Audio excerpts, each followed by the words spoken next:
ஷாஹி துக்கடா பண்ணலாங்களா? அதுக்கு இந்த மாதிரி ப்ரெட் எடுத்து கார்னர்ஸ் கட் பண்ணி அதை 4ஆக கட் பண்ணி வச்சுக்கோங்க. ஒரு கைப்பிடி பாதாம் சுடுதண்ணியில் ஊற வச்சுருங்க.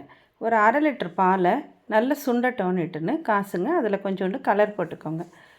இப்போது 1 கப்பு சர்க்கரை எடுத்திங்கன்னா அதே அளவு தண்ணி ஊற்றி பிசு பிசுன்னு ஜீரா ரெடி பண்ணி வச்சுக்கோங்க, ஜாமுனுக்கு ரெடி பண்ணுற மாதிரி.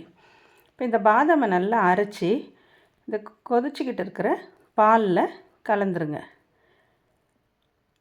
ஜீரா ரொம்ப கொதிக்க விட்டுடாதீங்க, பார்த்து பிசு பிசுப்பு பதத்திலே எடுத்துருங்க, அப்போ தான் நல்லாயிருக்கும்.